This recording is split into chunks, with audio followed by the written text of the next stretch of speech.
Hi, this is Dr. Kimberley Linert, and you're listening to Incredible Life Creator Podcast. My guest today is Monica Bijoux. Monica is the founder and CEO of Decide to Move and has been coaching business owners, entrepreneurs, and individuals for almost 20 years. As a veteran herself, she has been working with veterans as they transition from active duty life to business owners and entrepreneurs for over 10 years.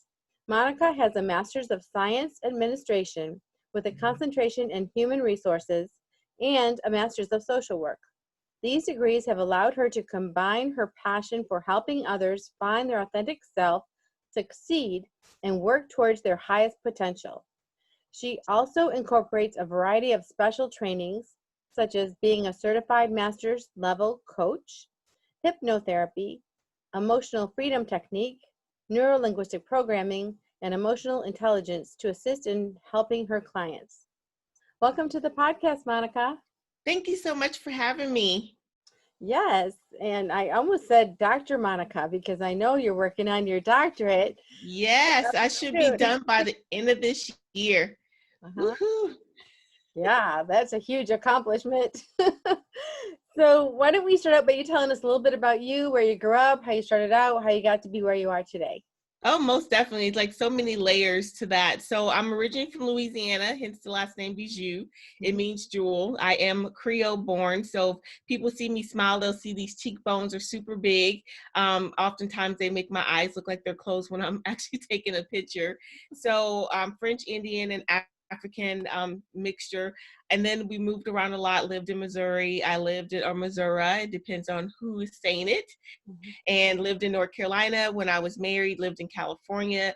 And then in the military, I've lived overseas for 6 years. So I've got an ability to travel and see a lot of different things.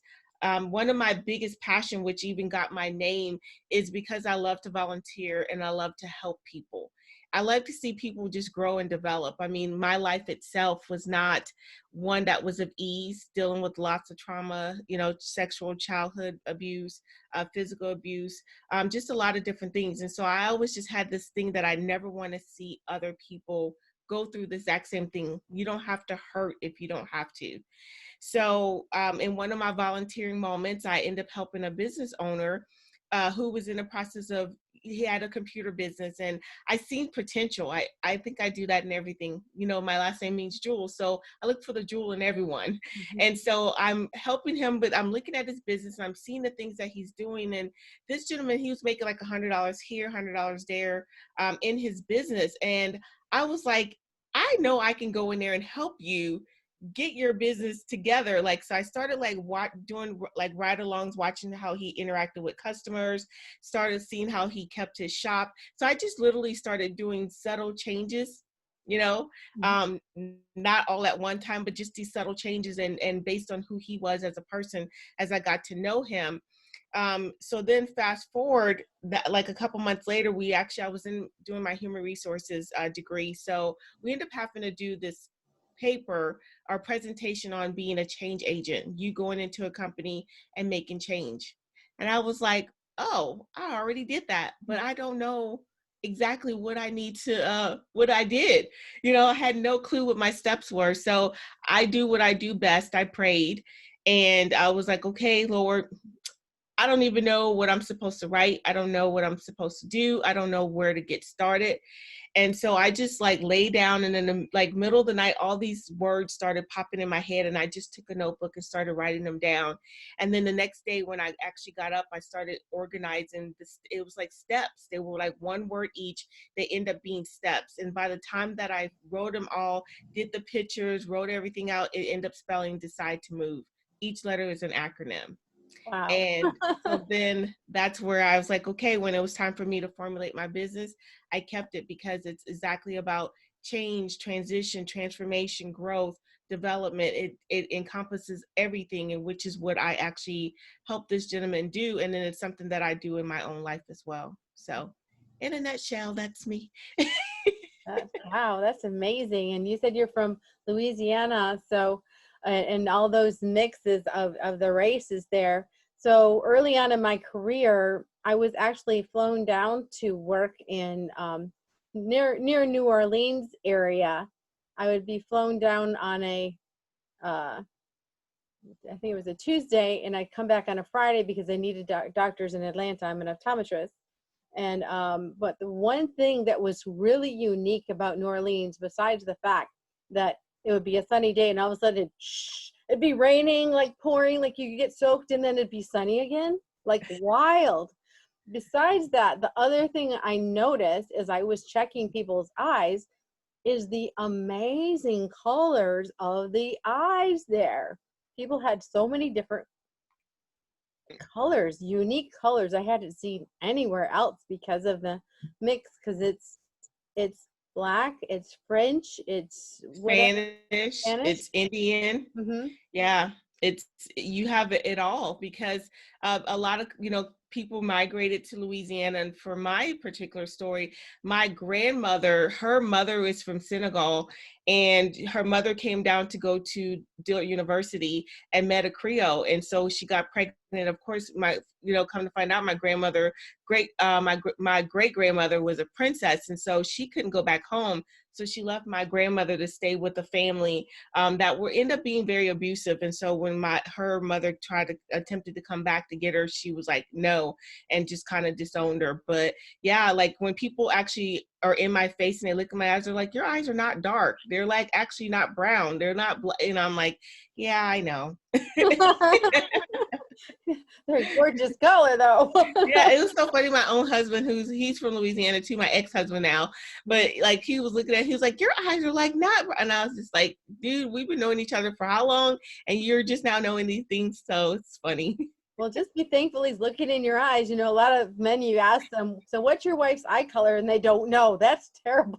I know, it's like green. That's why, like, I don't know if you've seen the movie Monster-in-Law, but that was one of the things. She's like, what color is my eyes, as a thing. And she was like, oh, okay, well, he's a keeper. So yeah, that is such a true thing. And then of course, being an optometrist, that would be one of the things that stand out for you. Oh yes, for sure.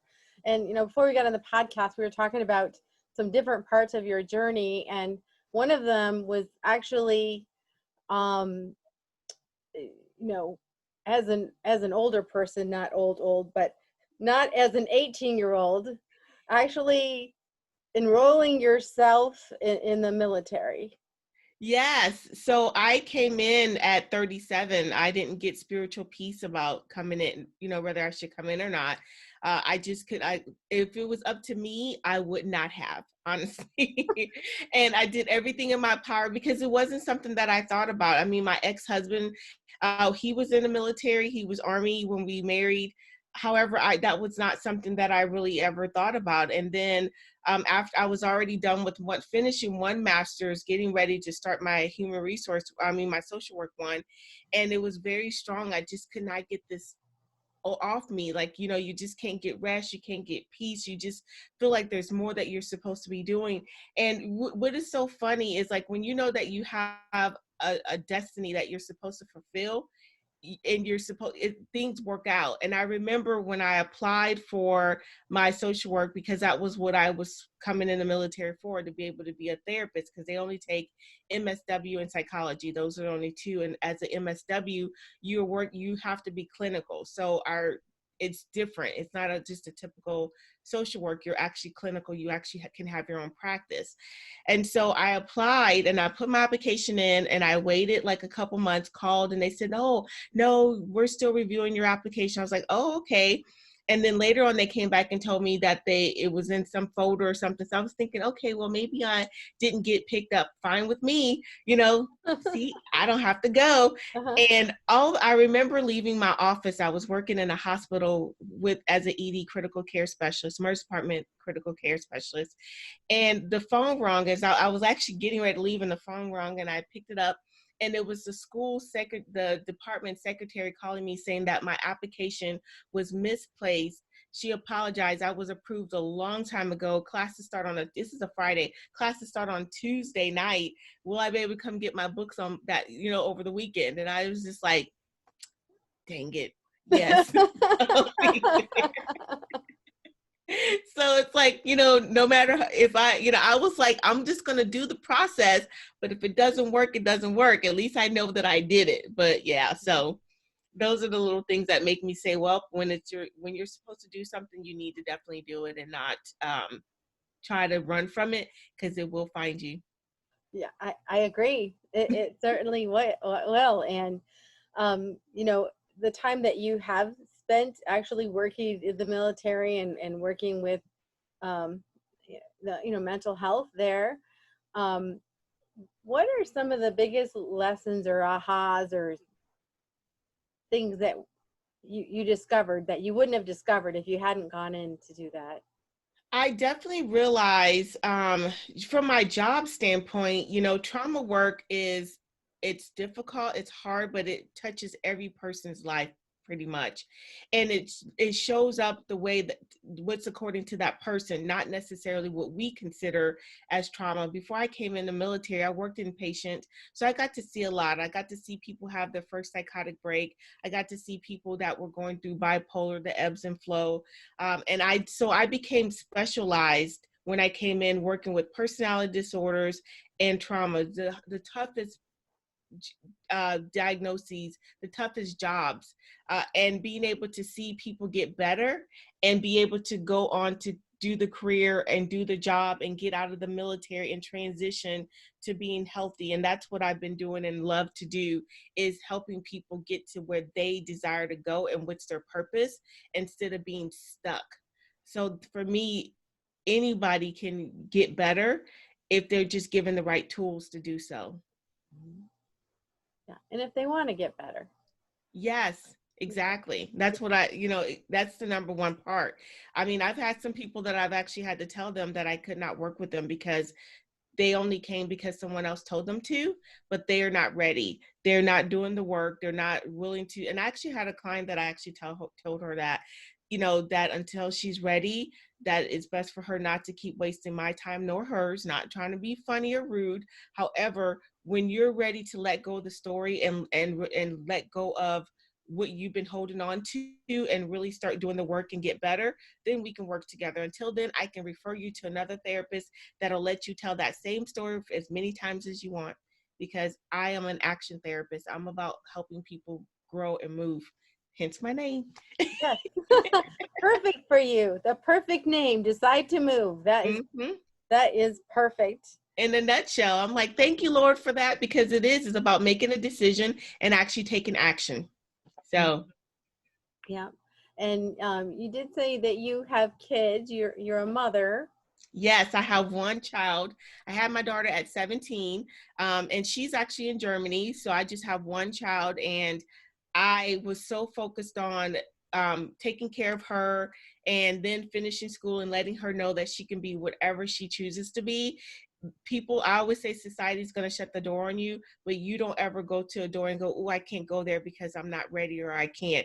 If you don't go through, it's because you don't want to, or somebody else is limiting you, but not you limit yourself. And so that's something that I instill in her and have instilled in her. And so she's doing her thing in Germany. She visited me when I was actually stationed there and haven't left since. Oh, she loved it.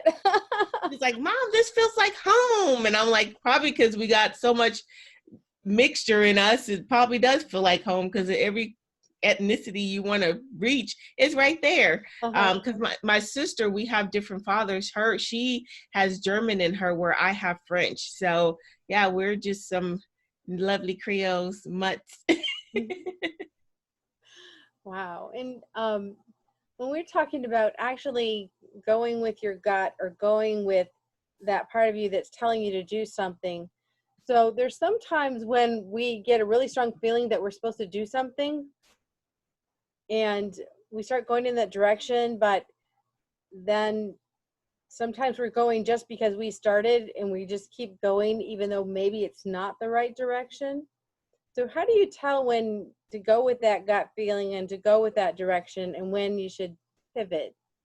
Well, as you're going through your journey, you're going to have moments where you're pivoting anyway. One of my favorites, I'm spiritual. I mean, I was raised in the church, raised reading the Bible. And one of my favorite, I wouldn't even say it's necessarily a scripture. It's order, where when Jesus told his disciples, let us go to the other side, and then there was that storm and he's in the boat.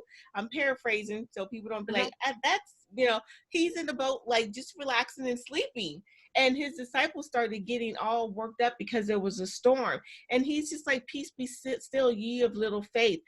You're going to have storms. You're going to have times that you have to pivot, times that you have to change your direction. And that's one of the things that I help my clients with, is how to make those pivotal shifts without the trial and error, by going by who you are and who your personality is. That's the biggest thing. And so if you're like, it's like you're driving down the street, say you're going to the store, and you're heading in that direction, but you normally go right, but you get this strong feeling, no, go left. And you go left and you're like, and you find out later there was an accident or somebody got killed going right. You're still heading in the same direction, but you just had to make some changes. And that's the part that is super huge, is that each step that you take, you're going to be led continuously. It's when people go on a journey and stop listening to that voice of saying, you need to pivot, you need to go left. You're still heading in the same direction, but we're just going to take a little slight detour so you can get there effectively.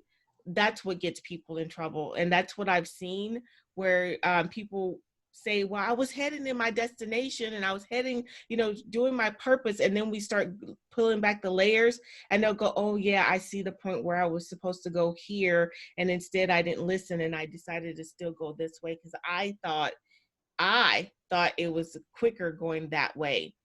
Mm-hmm. So, because we can miss the blessings of helping other people when we don't pivot as well. Mm-hmm. So exactly. And as you were saying that too, I was thinking about familiarity. Yes. Familiar, like we're in our job, we have the same friends, we have everything familiar, but it's not necessarily getting us where we want to go. But because it's familiar, we just keep doing it. And I'm thinking about what's happening now with the coronavirus and people home and people, doing crazy things. And they still want to keep going in the same direction, but they're being forced to change direction because some of them, their job's not there, or things are just not the same as they were. And do you have any advice for people in that situation who, especially the ones that feel a little lost? How can they begin again? Does it start with finding out who they authentically are or what they really want to do? How does that start? So one of the things that I tell people, I actually did a training on this about what we're going through right now, not only just with COVID, but now with the riots and looting and discrimination, everything else is happening. People are grieving. First thing is first, like when Corona first happened, if you think about the stages of grief, the first stage is denial. People are like, that is not me. Oh, that's not it. They're just making that up. Oh, that's China. Unfortunately, we had so many people, even the person that leads our country, that was saying that this is not real and that it's not as bad as it need to be. And so people were watching people actually dying, but still thinking it's not me. I actually was talking to a friend and I was asking, hey, how, just checking in. How are you doing with everything happening with the pandemic and stuff? This is when the coronavirus really was kicking off. He was like, I'm still doing the exact same thing and it hasn't fazed me any, and I'm still going. And I'm just like, it's people like you that's not willing to make adjustments that is causing other people to get sick. Because while you're not sick, you're still spreading it, because you're working in a medical facility, so you're constantly being exposed. But okay, you'll get it when you get it. Mm-hmm. And so the first thing I would say is just actually validate yourself. Validate where you are. Validation is so huge and so many people miss that. Validate, are you scared? Are you fearful? Are you feeling disappointed? Where are you? Do a body check and figure out, validate where you are and sit with that for a moment. Then from there, start deciding on, do I want to go back to that old job? Do I want to keep doing the exact same thing? Or am I ready to go in the direction that I was destined to do? But you have to start with being validating your feelings and then take that step. And that's the first step most people miss, is validation. Most times we grow up without being validated, so we continue not validating ourselves. Exactly. And it's funny, as you're saying that, I was thinking about for a few years now, I was looking for a way to either do a podcast or YouTube channel, or in some way have a voice to share what I know and just encourage people, because I like to encourage people just to be their best selves and to reach their highest potential. And so I started this podcast. I actually found someone to teach me how to do it, and I started this.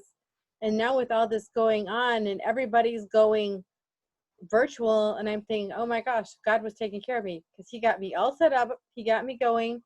I haven't posted it yet, but I have already recorded my 100th podcast, and it's been less than a year. So, listening to your intuition and what you're feeling like, this is what I'm supposed to do, I think is so important, because I had no idea when I started that last July that all this was going to happen. And I'm so happy that I can bring on people like you who can help people, give them tools, give them encouragement, and I have the platform to do it. So I just encourage people to just, if you're really feeling strongly about something, if God has given you a gift, that to express it, do it, because it's important to other people, not just to yourself. Yeah, most definitely, Dr. Kimberly, because that's the same way for me. I started my podcast and it was like I just had this strong inkling. Like, I work with entrepreneurs who are making pivotal shifts in their life, and they don't want trial and error. And some of them can't afford working with a business coach, but they need strategies and tools. And I'm like, that's what I'm going to be here to do. I'm going to be here to give you those little, like, the strategies that you can take until you're actually ready to do the one-on-one and actually get that personalized assistance and help. When I say that I believe in helping people, I believe in helping people in every platform. And it just so happens that when I did my podcast, same thing, it was done at a time that ended up being perfect, right? And then a whole bunch of other people started reaching out to me, asking me, will I teach them how to do my podcast? Because within a couple of weeks, I end up becoming international and having downloads all over the world. And I was just like, wow, I wasn't even really promoting. I was just doing this. And other people started promoting my shows and what I do, and I get feedback even from commanders that are actually themselves like higher ranking that are getting ready to get out of the military, reaching out to me, asking me if I can, provide support for them and help them as they do their own transition after being in for 20 something years.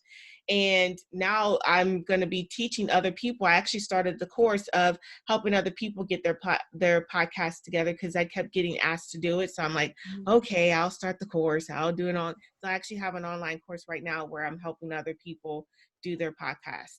So. Oh, that's beautiful. And as you were talking about, the commanders and the people coming out after like 27 years, and that just, that's exciting. That's exciting, because I think after, and I haven't been in it, but I think after being in a military life for so long, and then you have to transition into real life, when they come out, they're probably not going to, well, maybe they can, but it's going to be difficult just to get a job. Most of them are going to have to do something entrepreneurial or something creative. Well, what's good about the military is that a lot of times, no matter what your rank is, you're doing leadership stuff. And so this is one thing I have told anyone that I work with, especially now I work with a lot of people that are retiring. And I say, the military is going to get what they need from you. You figure out what you need to get from them. And I'm not talking about from a negative standpoint. I mean, if it's your education, go back to school and get your education. If it's skills, go to those, we call them TDYs, those temporary duty locations, and get your training. Get what you need to get, so that way when you get out of the military, you are set up to do that. Like last year, it was very stressful time for me, and I'm a person, I can't be miserable at work and home too. So what did I do? I ended up writing 2 books and become an Amazon bestseller within a year. And so, and then, started working, making sure my business was on set and stuff like that. And they're like, oh my gosh. I'm like, yeah, this is a platform that was given to me to be able to help other people. So I'm going to show you how to do it too. And so it just so happens I was placed here to be able to help you get ready for your next journey. So let's figure out what that is, because a lot of them went in at 18 and don't know anything else, but the military. And I always tell them, you're no longer going to be called colonel or master sergeant or senior. You're going to be called ma'am or sir. That's it, or by your first name. So who are you? And a lot of times they don't know. So it's kind of the same thing I do with my clients. I actually have to help them first figure out who they are, what they like to do, what things they enjoy, and then take all their experience that they've encountered in their years of being in, and then we start working out what their passion is. And so I think for me, it just makes it easy because I can do both at the same time. I can do both of my loves and still suffice that piece of this is what you're supposed to be doing. It's wonderful. It's a wonderful life, right? It's a wonderful life. So, and talking about a wonderful life, when I think about travel, I think that is fun and wonderful. And I know you've done some travel through your, the military and other experiences. Do you want to share some maybe favorite stories or favorite places from when you've been traveling? Oh, yes. I mean, it's so funny because even with my business, I think last year I went somewhere every single month, sometimes twice in a month, and not even just, through my history of military. This is just for my business because I love networking and connecting and meeting people and learning new things. And now that everything's on virtual, it's, like we were talking about with the podcast, so I'll answer that in a second. I'll be in networking events and I'll show up and people are like, oh my God, Monica, it's you. And I'm like, I don't know them, but okay, hey, kind of thing. But it's true, like, having that platform where people are seeing you and they're hearing your name and they want to connect with you. It's great. But I would honestly say in my career, and this is always a shock to people when I share this, my favorite place ever and everywhere that I've been has been South Korea. And the reason being is Koreans, I love real and authentic people. I don't like people who sugarcoat and are fake and phony. Americans, we have been most times we're that. Koreans are just real. Like they would tell you like it is and call it a day. And I'm like, yes, I love you, Miss Kim, kind of thing. And when they love you and they take care of you and they protect you. When I first went to Korea, the first time I went there, I was getting on a train and I was getting on the wrong train. I was like, they have the maps at the above and I was asking them, in English, like, is this the right train? And then the guy was like, yeah, get on. And then they were young kids too, like 18, 19-year-olds. So this is what like adults, this is how the country is.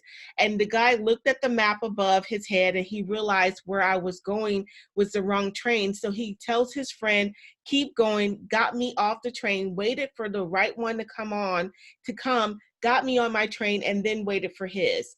And that happened to me multiple times where they will stop what they're doing and go out of their way to help you. I had another one take me to the right train station to buy a ticket to get on the other train kind of thing. And it was just like, I see a lot of that does not happen. We have lost the flavor and the feel of really just being authentic and helping people because they're human beings and not because there's an agenda attached to it. The food is fresh. They have their own garden. Everything they eat is from their garden.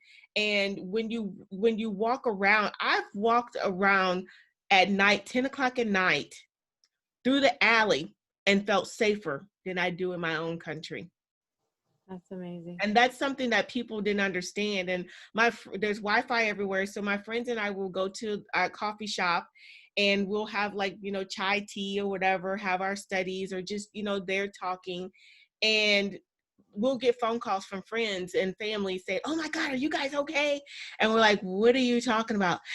There was supposed to be a bomb. Kim Jong-un's supposed to be doing something. And it's like, we're 48 miles from North Korea. And so if he's too narcissistic to kill us, because he's going to kill himself. So you're probably more in danger than we are, the kind of thing. But people watch the news and don't get to see the full story. And you don't see too much about South Korea. Everybody hears about the bad stuff, which is North Korea, but you can't even get to North Korea from the South Korea, without having to go way out of your way. So it's not even an accident that you can get on a train and accidentally go there. Cause we've actually did tours where there's a train and it stops right there before it actually connects to the next to North Korea. So you can't even get there by train or driving or anything else like that. But that's my very favorite place to go is South Korea. So I'm like, I want to go back to visit again. I have all my places, my hair, my nails, my purse people, my coat people. What about the food? I got to ask you about the food. The food is fantabulous. And that's my word for fantastic and fabulous. It is so delicious. It's always fresh. It's authentic. Now, I do not eat squid or any of those things. So while they do have that, you will not see this girl eating any of that. No, thank you. Any favorite dishes from there? I like bulgogi. Mm-hmm. Which is like their beef that's sauteed and it's marinated, or their chicken. I usually do the chicken and they'll marinate it and then they'll cook it on a grill right in front of you and cut it up, and then you'll have it with rice, or like most times they'll have like lots of lettuce and you actually have it like a little lettuce wrap, and all their sides are free. So the only thing you ever order is the meat, and then you have all these sides that's bottomless sides. And so it's just so fresh and so delicious. And when you leave, you feel so full and just good and cozy. And it's just great. Sounds wonderful.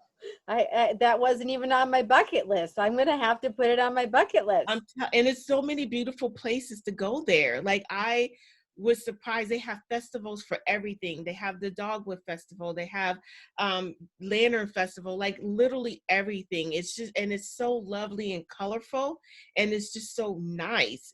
I just was super amazed when I went there. And it's easy to get around. They call it BMW. Either you're biking, you're walking, or you're metroing. So, BMW. Okay, BMW. Nice.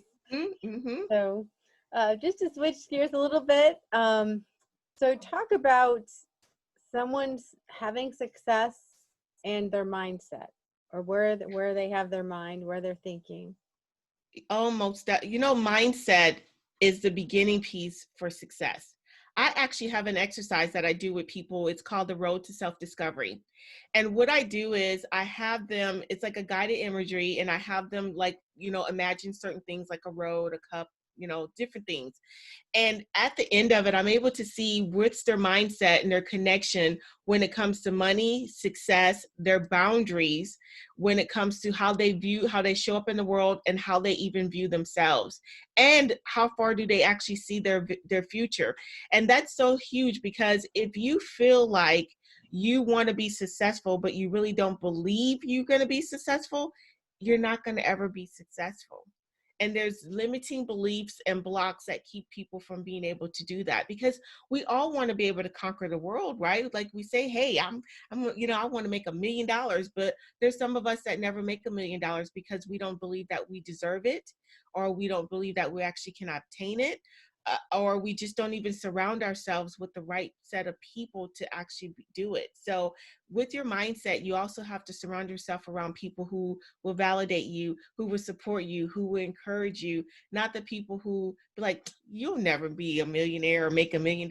You better, can't even make $5, because they can only see you for what their own limited beliefs is what they see you as.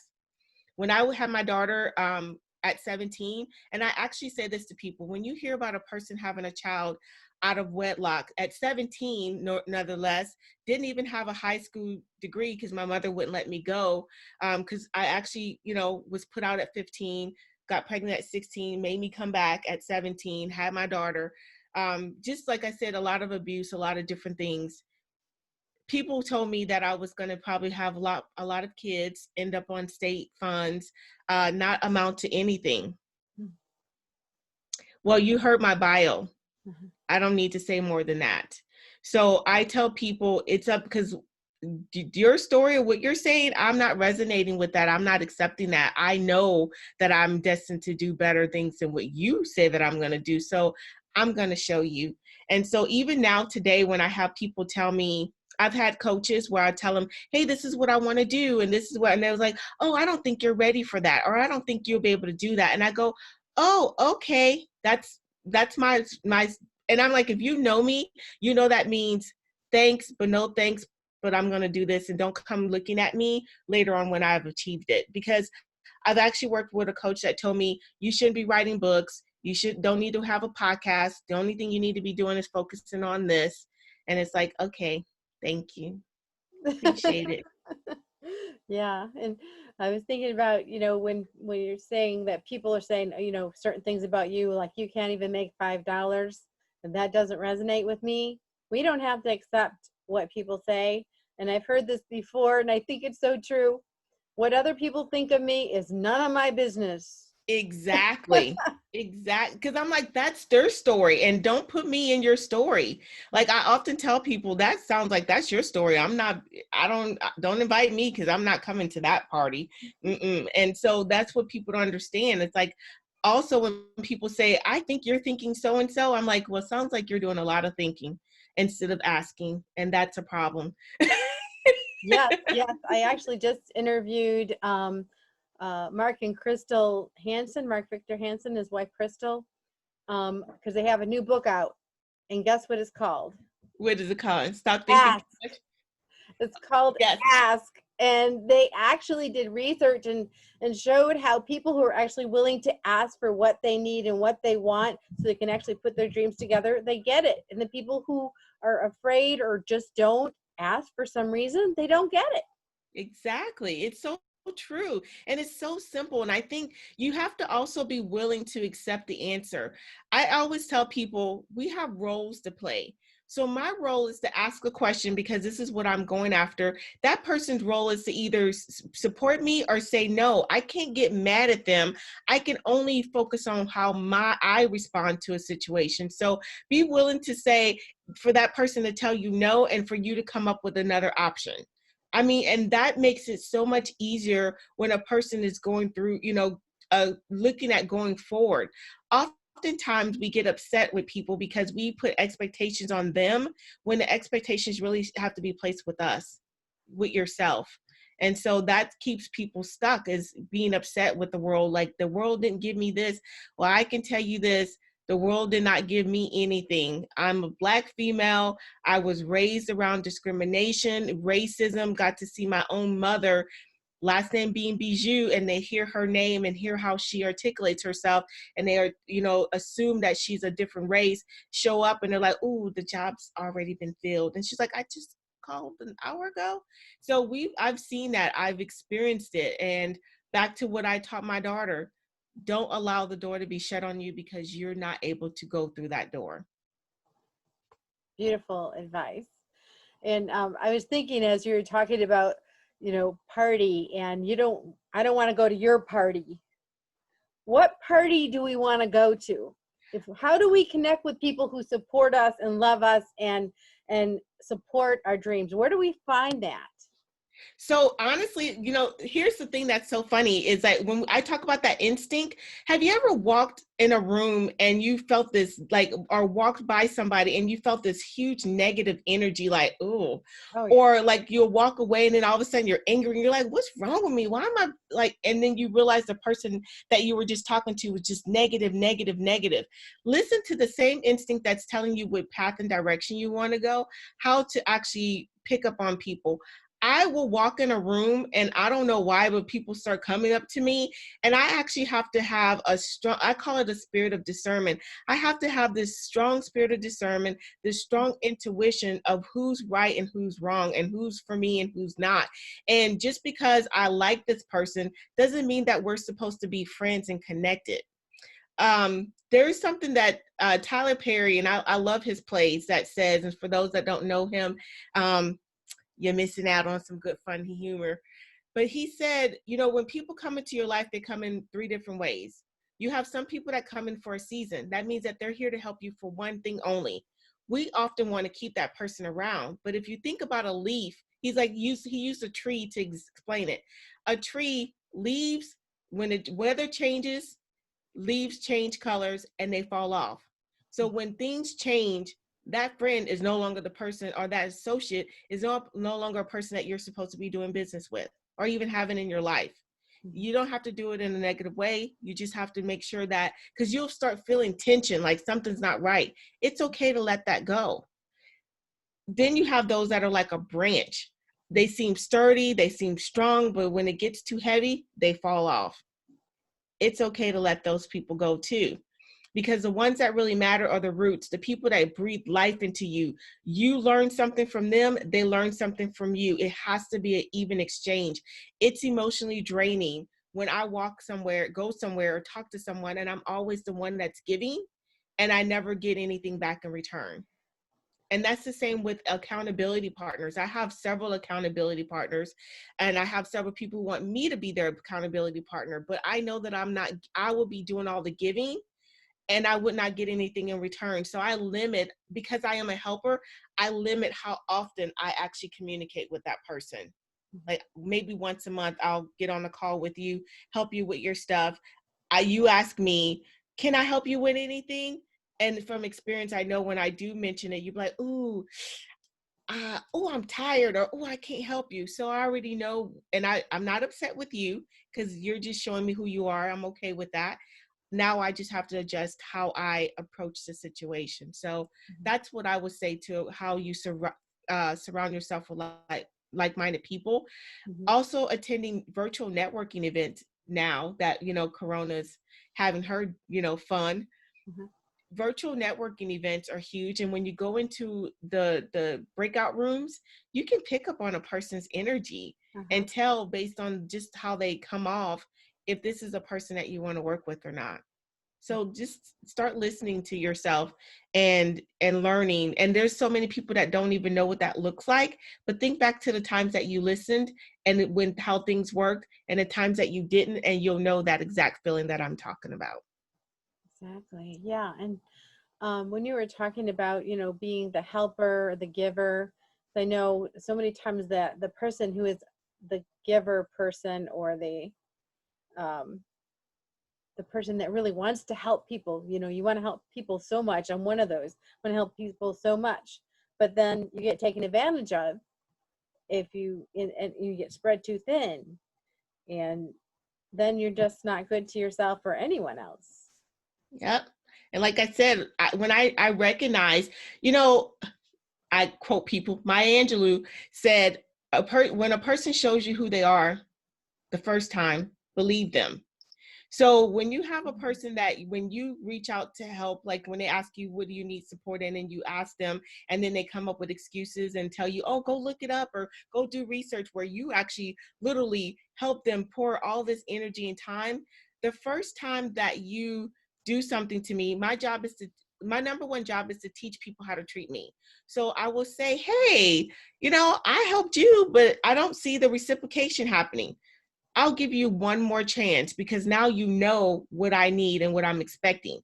And then when you still do the same thing, you've showed me, solidified it. Okay, so now I adjust how I do things. So I only give you twice.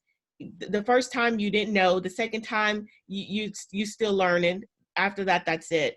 I have to be responsible for me and how I respond. And I don't get upset with other people and say, you treated me wrong or whatever. You're just showing me who you are. So you can't give me something that you don't have.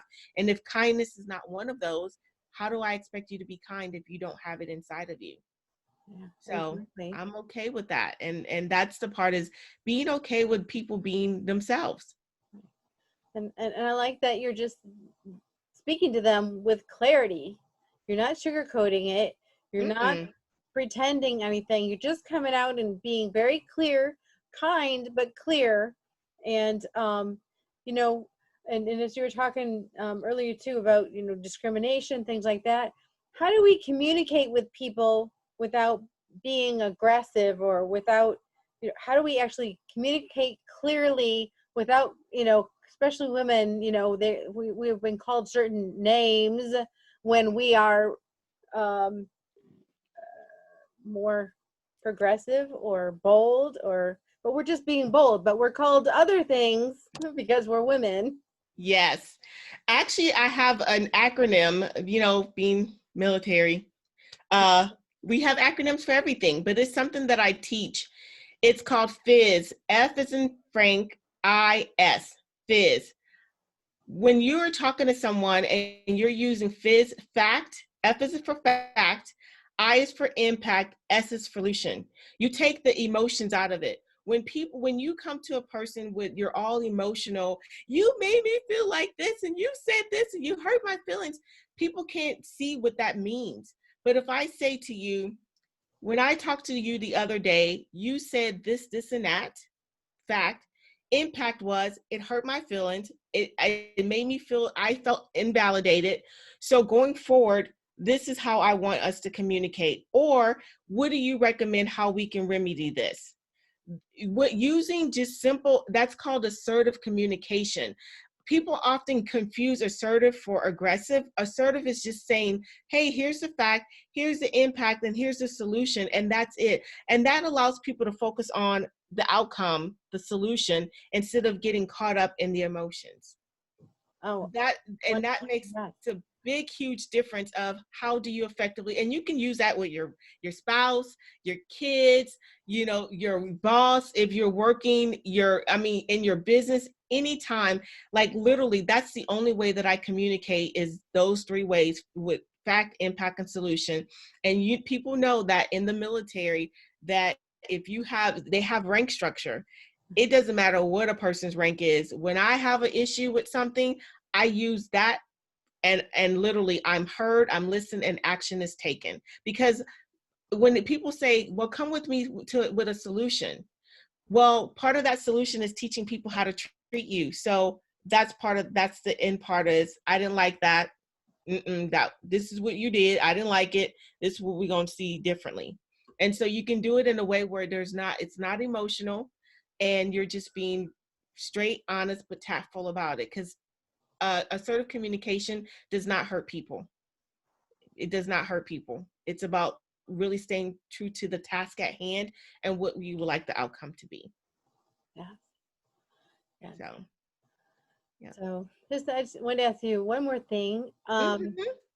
Is there a certain tool or something people can use during this time right now to either help them feel calm or center themselves? Just a simple thing that they can do to help.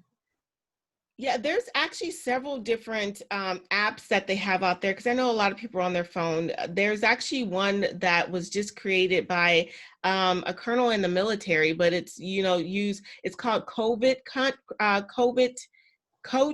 COVID Coach, and it has mindfulness, meditation, relaxation, stress management, and it has like resources that's out there. And that's the one that I'm just going to say because of the fact that it covers so much that it allows you to get into that state. The other big thing that I think that is going to help people really get into the calmness and deal with everything that's happening is to stop and do a check and balance.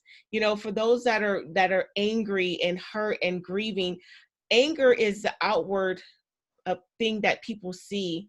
It's the cover. It's like if you think of an umbrella, you have the shield, but there's all those little spokes. If you think of anger as the umbrella, but the spokes are disappointment, fear, grieving, hurt, pain, like really identifying what the things that you're actually feeling. So then that way it helps you be able to start healing, honestly. And that's what I feel that people have to do is to stop and then do a self-check with yourself. Once again, validating. I'm always about validating yourself because you can't expect people to give you something that you don't do for yourself. That's beautiful. Thank you so much for that. You're welcome. And why don't you talk to people about what programs or services you have now, how to get a hold of you, what's your website, all that type of thing, so they can actually connect with you.